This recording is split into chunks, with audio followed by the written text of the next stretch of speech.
One fine evening a young princess put on her bonnet and clogs, and went out to take a walk by herself in a wood, and when she came to a cool spring of water that rose in the midst of it, she sat herself down to rest a while. Now she had a golden ball in her hand, which was her favorite plaything, and she was always tossing it up into the air, and catching it again as it fell. After a time she threw it up so high that she missed catching it as it fell, and the ball bounded away and rolled along upon the ground, till at last it fell down into the spring. The princess looked into the spring after her ball, but it was very deep, so deep that she could not see the bottom of it. Then she began to bewail her loss, and said, "Alas! If I could only get my ball again, I would give all my fine clothes and jewels, and everything that I have in the world." Whilst she was speaking, a frog put its head out of the water, and said, "Princess, why do you weep so bitterly?" "Alas," said she, "what can you do for me, you nasty frog? My golden ball has fallen into the spring." The frog said, "I want not your pearls, and jewels, and fine clothes, but if you will love me, and let me live with you and eat from off your golden plate, and sleep upon your bed, I will bring you your ball again." "What nonsense," thought the princess, "this silly frog is talking. He can never even get out of the spring to visit me, though he may be able to get my ball for me, and therefore I will tell him he shall have what he asks." So she said to the frog, "Well, if you will bring me my ball, I will do all you ask." Then the frog put his head down, and dived deep under the water. And after a little while he came up again, with the ball in his mouth, and threw it on the edge of the spring. As soon as the young princess saw her ball, she ran to pick it up, and she was so overjoyed to have it in her hand again, that she never thought of the frog, but ran home with it as fast as she could. The frog called after her, "Stay, princess, and take me with you as you said," but she did not stop to hear a word.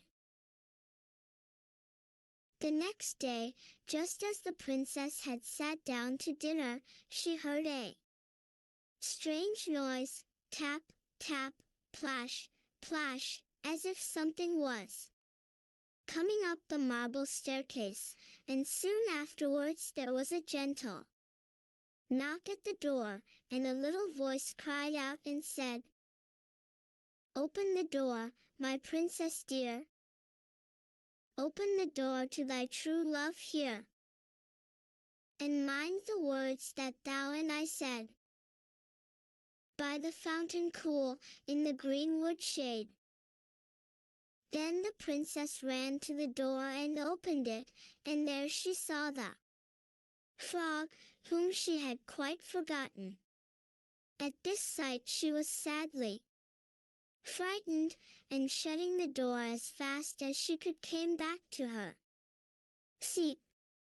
The king, her father, seeing that something had frightened her, asked her what was the matter. "There is a nasty frog," said she, "at the door, that lifted my ball for me out of the spring this morning. I told him that he should live with me here, thinking that he could never get out of the spring, but there he is at the door, and he wants to come in."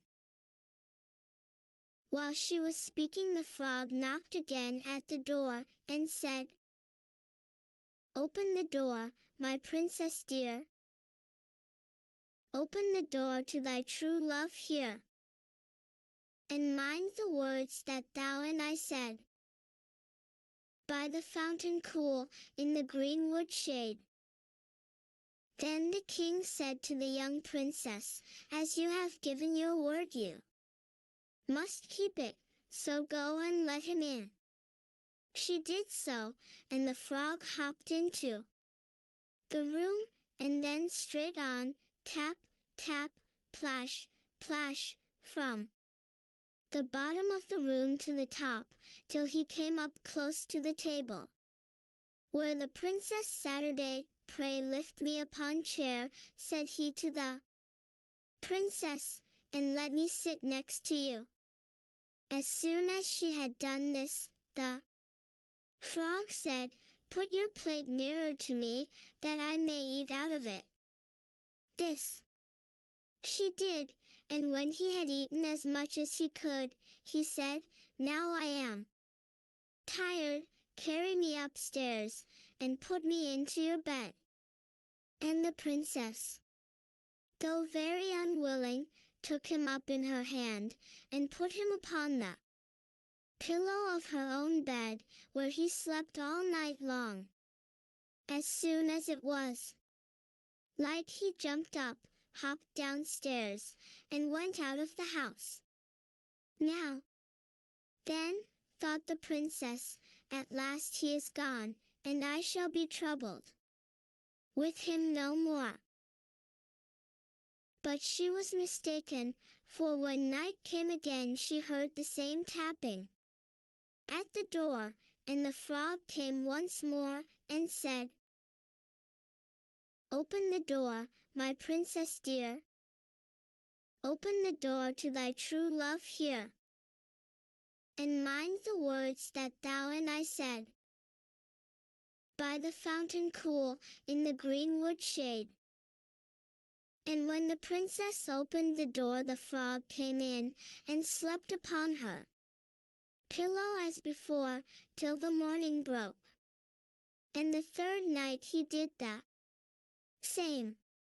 But when the princess awoke on the following morning, she was astonished to see, instead of the frog, a handsome prince, gazing on her with the most beautiful eyes she had ever seen, and standing at the head of her bed.